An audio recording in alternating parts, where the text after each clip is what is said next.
Welcome to today's lecture.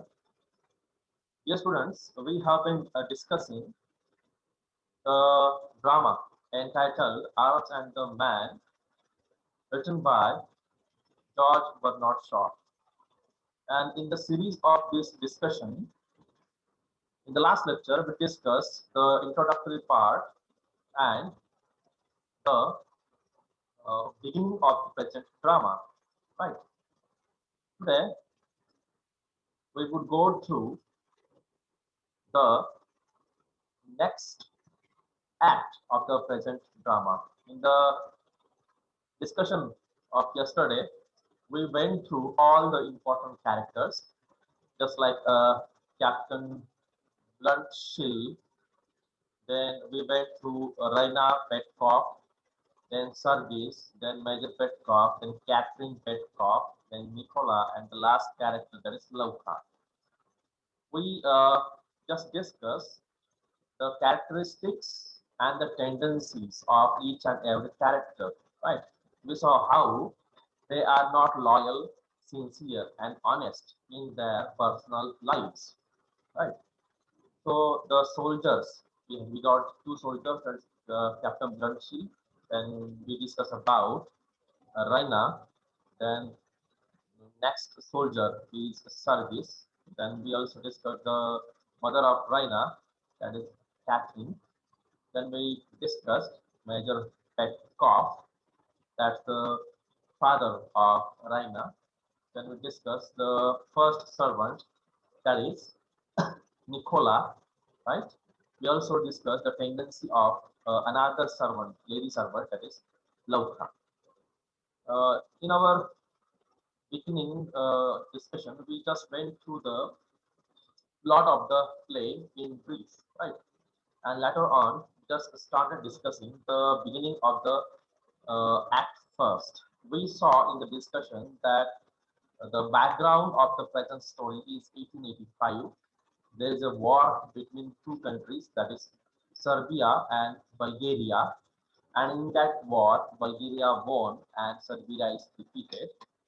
And we saw that the setting of the beginning of the play is the bedroom of Raina Petkov. We see Raina is alone in her bedroom. The windows doors are open. She is living on the first floor, right? And all of a sudden, a Serbian officer comes over there and he wants to escape from the army of Bulgaria, right? So the Bulgarian army wants to catch, arrest that Serbian officer, and that officer, Serbian officer, has to spend that night anyhow to avoid the arrest. So that Serbian officer does what?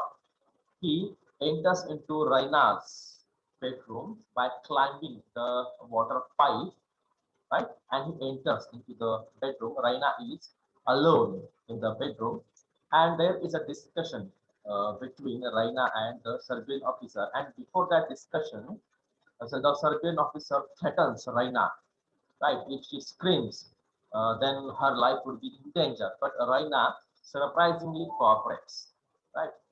And we can say that Raina, who is engaged to some another person. Who is that another person? Can you tell me? Sergius, Raina is Sergius, engaged, right?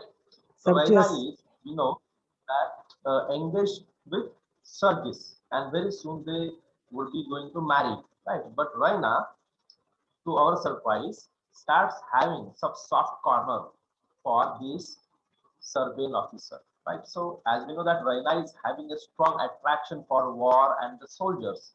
Now her attraction is shifted from Sergis to this Serbian officer. So we are surprised.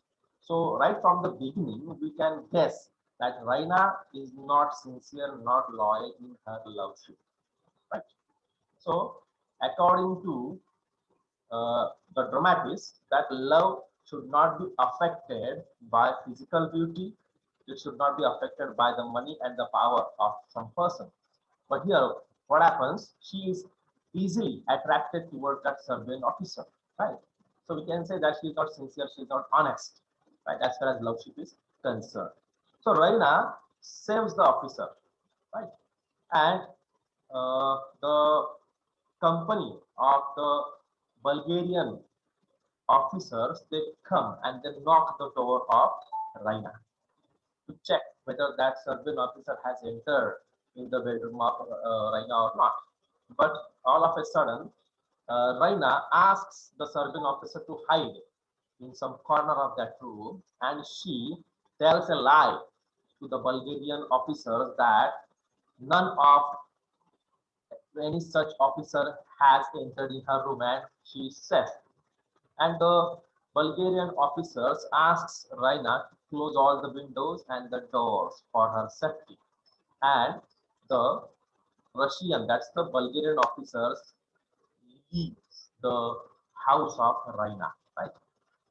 When the officers leave, then there is an entry of Raina's mother, and Raina tells her mother that some Serbian officer has been in her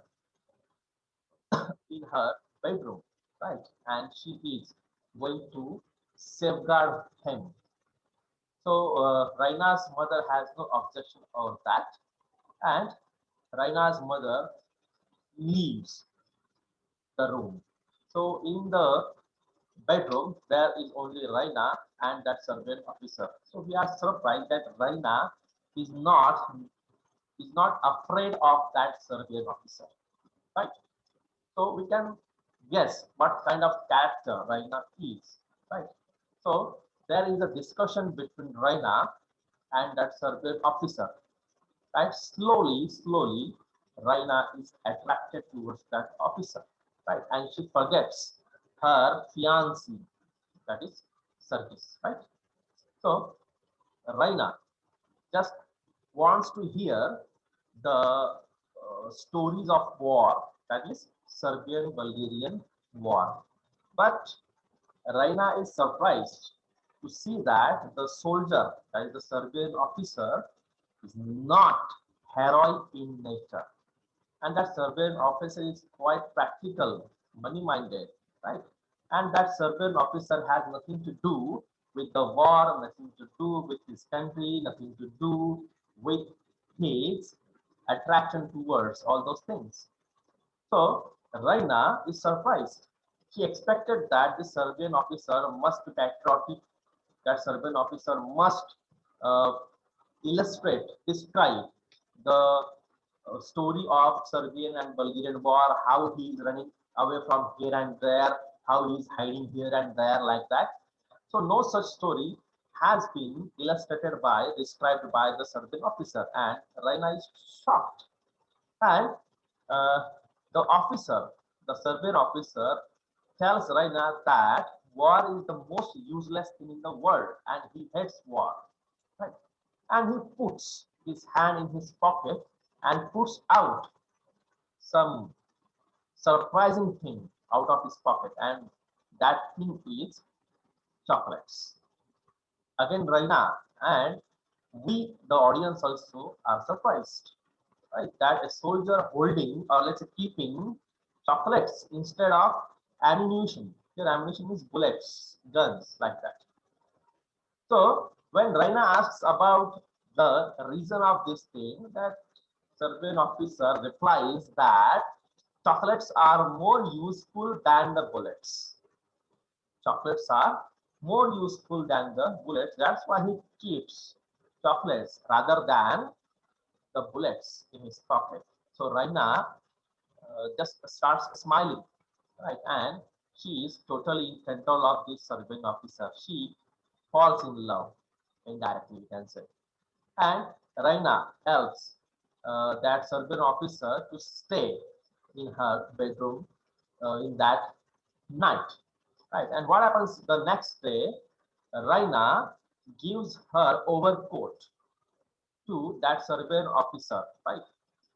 You must know the overcoat, overcoat. You must have seen the three-piece, right? That three-piece coat, right? Lasts till the waist, कमरेपर्यंत असतो. हा overcoat म्हणजेच काय? जसा आपला raincoat असतो ना, गुडघ्याच्या खालपर्यंत, तसा हा ओव्हरकोट असतो, full. right? So that overcoat is offered by Raina to that surveillance officer, so that the surveillance officer could hide himself under that coat, see what kind of care she is taking, right? So Raina is totally fall in love with that surveillance officer, we can say that. So that coat is offered by Raina to that surveillance officer, and that surveillance officer takes that coat and secretly disappears from the scene, means he runs away, right? So what happens next? That is in Act 2, right? So Catherine is upset that the Serbians have agreed to peace treaty, right?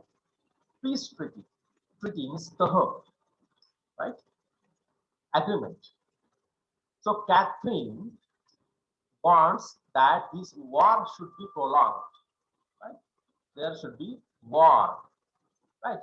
Because of this peace treaty, Shantatita Taho, the war is over. See how Catherine is having the romantic notions about the war. Who is Catherine? Can you tell me? Raina's mother. Can you see the Catherine character on the screen? Yes, sir. This one is Catherine, right? Okay. So Catherine is having romantic notions like war should be prolonged. युद्ध असंच सुरू झालं पाहिजे, चालत राहायला पाहिजे, like that. So Catherine has nothing to do with the consequences, the results, the destruction of the war, right? So she is upset, right? So Sergei and Sanonov joins with Major Petrov's conversation. And what happens? There is an entry of two characters, that is Sergis. You can see that. Sergis is there. And the second character, yes? Blanchly. Who is the second character? Yes, Branchil, right? So the two characters, they enter on the stage. So the two characters are from rival countries, right? One is from Serbia and second is from, yes, Bulgaria. Bulgaria, right? So as they are from rival countries, there must be a rivalry between these two characters also, right? Just like Bharat, Pakistan, right? But we don't find that kind of enemic enmity between these two characters, right?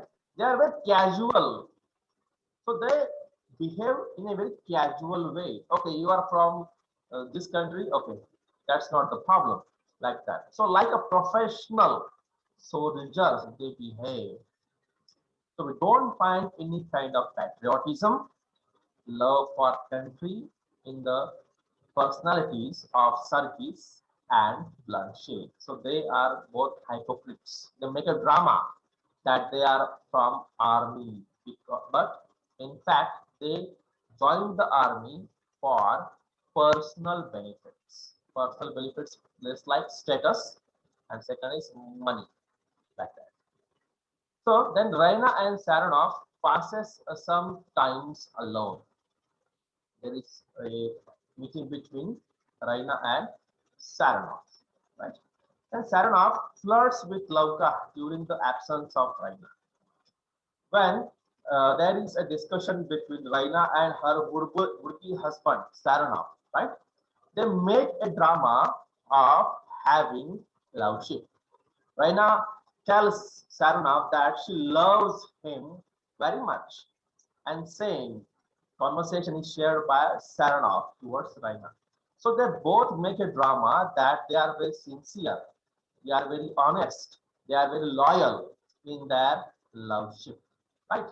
So they express their feelings that very soon they are going to get married, and they are waiting for that moment impatiently, right?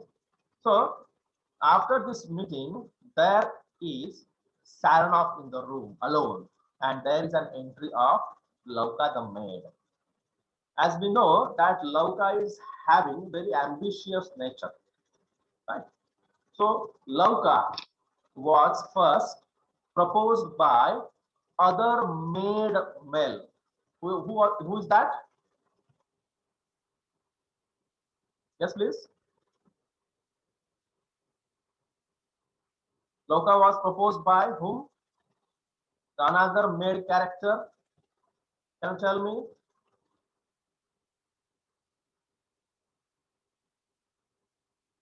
Yes, please.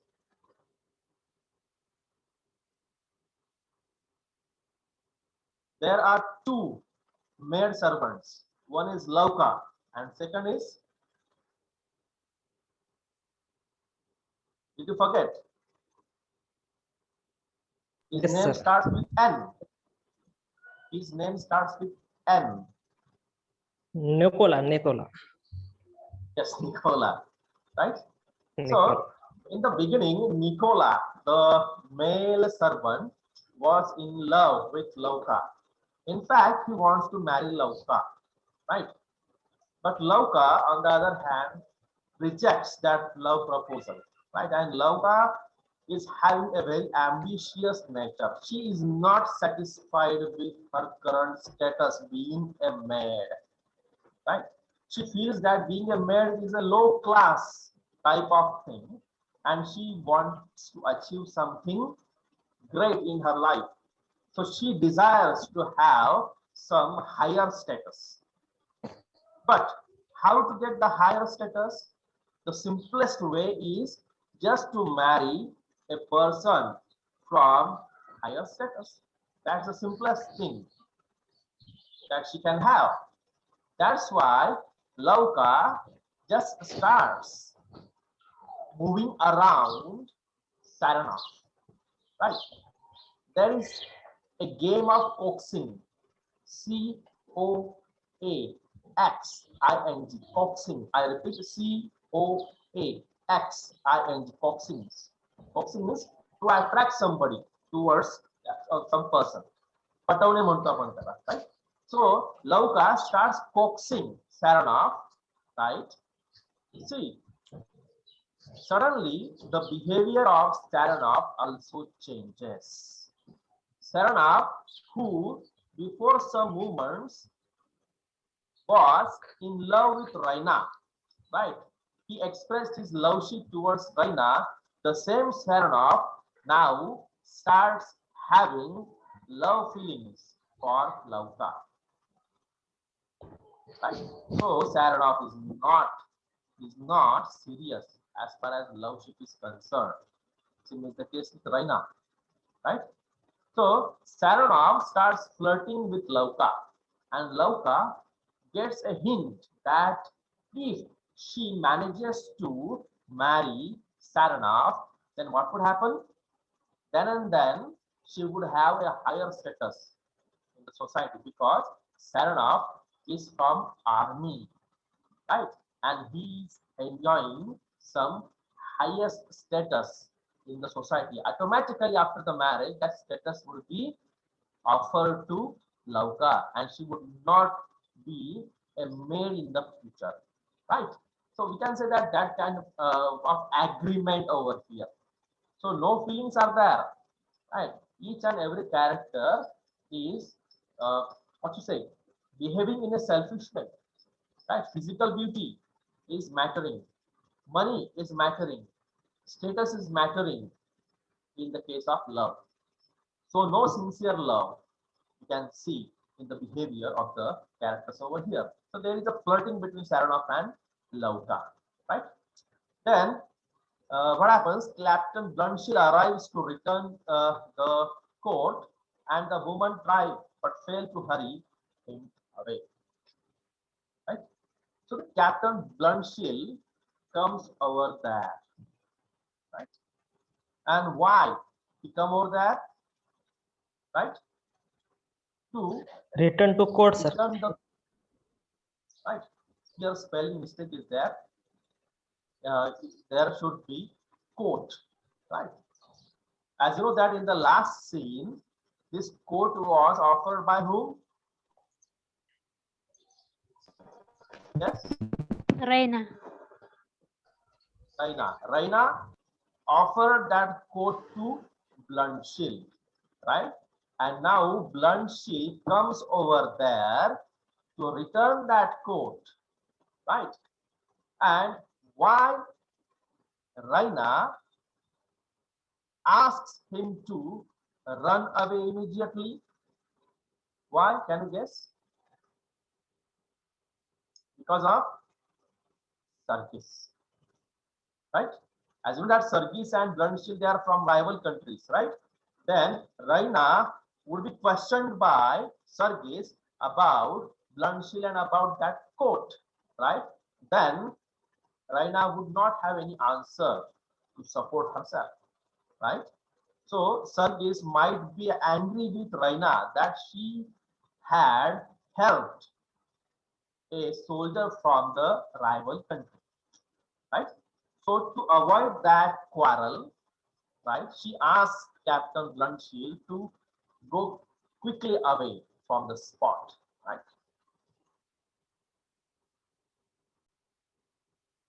And why Raina tries to send him off so quickly? When Raina gets that coat from Blunshield, she checks the pockets of that coat.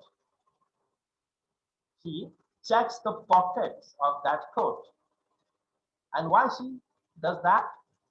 Because in the last scene, right, she offered that coat to Blunt Shield. But before offering that coat, Raina does what?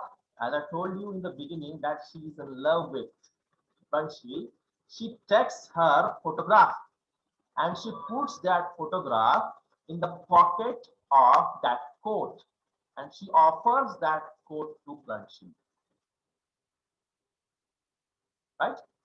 And what was her desire? Her hidden desire is that Blunt Shield should check the pockets of that coat and he would get that photograph and he would keep that photograph with himself. Indirectly, that would be a signal that Raina is in love with Blunt Shield. But to her surprise, she finds that Blunt Shield has not touched that coat, that coat's pocket, right? Because she finds her photograph over there, right? And see the game of Raina. Raina has written some inscription, some words behind the back of that photograph, but that photograph is was unnoticed by Blanchil, and Raina feels sorry, right? So Raina is in love with Blanchil. Nicola realizes that it might be more good to let Lauka marry Sarkis and he denies to marry her. Right. So when Nicola, who is in love with Lauka and wants to marry Lauka, when Nicola proposes Lauka, then Lauka tells Nicola that she is in love with whom? Yes, Sergius. Sarkis. And Sarkis is going to marry Lauka, she declares. But Nicola is surprised and he tells that Sarkis is going to marry Raina, not Lauka. Then Lauka tells him that no, no, no, no. She would marry Sarkis and not Raina. See, we can say that love triangle is there, right? So Nicola finally decides not to marry Lauka, right? So Nicola withdraws himself, right? And he throws the love emotions about Lauka out of his mind, right? At the last of the play, Blunshield reveals his love to Raina, right? And what happens at the end of the play, there is a marriage between Blunshield and Raina, right? Raina proposes Blunshield and Blunshield accepts that proposal, right? This is one thing. And what happens on the other, Lauka marries Sergis at the end of the play.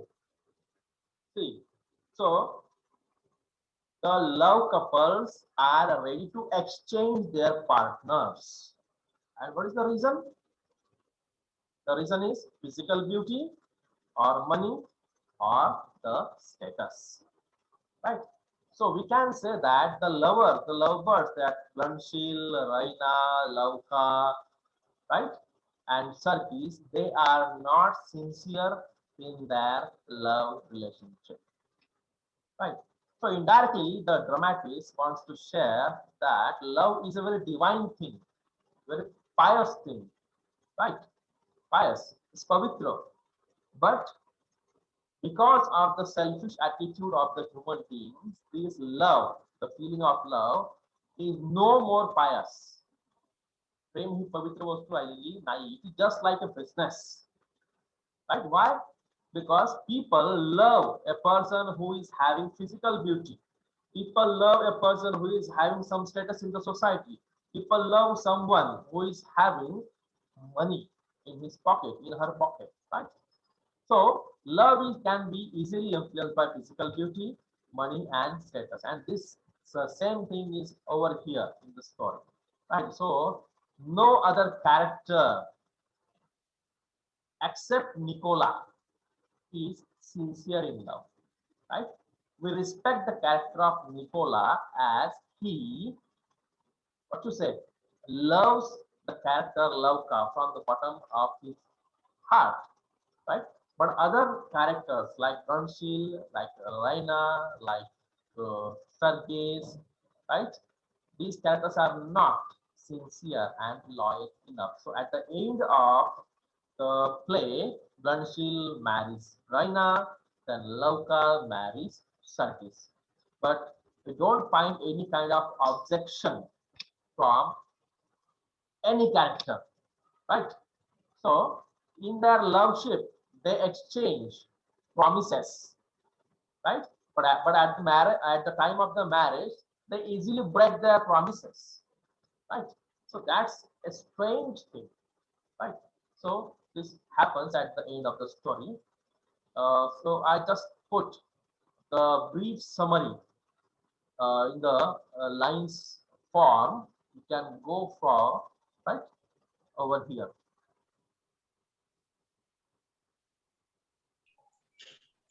So in the present play, the writer has succeeded in making his point quite clear, and that point is love is nothing but a matter of business today. Right? He satirizes the romantic notions about love, marriage, and war. So love and marriage and war, these three things expect devotion, sincerity, right? But we don't find such kind of human values, right, from the characters in the present drama, and even not in today's society. So love, marriage, and war, these three things expect honesty, sincerity, and devotion. If we have these emotions, then and then that love would be of high quality, then marriage would be of high quality, and that war would be full of patriotism. The writer criticizes the attitude of the rich people who glorify themselves, right? Status symbol. So for these rich people, love is what? Marriage is what? Just a status symbol for themselves, and they expect that their status symbol should be maintained, right? So that maintenance is more important rather than the feelings of love, right? So reveals his attitude about the class discrimination. So even in the matter of love, even in the matter of marriage, people think about their class, their status, isn't it? So that is quite a selfish attitude, right? So let's have the conclusion of the discussion that the play is interesting and entertaining. It gives a lesson not to glorify the war and not to create class discrimination. So we should have the attitude of equality, right? The condition of today's world is still very similar to the scenario of the play, right? Still today, we find such kind of selfish attitude regarding marriage, regarding love, and so-called bogus glorification of war. Right? That's it. Just let's end the discussion over here. I hope that you might have enjoyed the story. Right? So let's stop here. Thank you very much.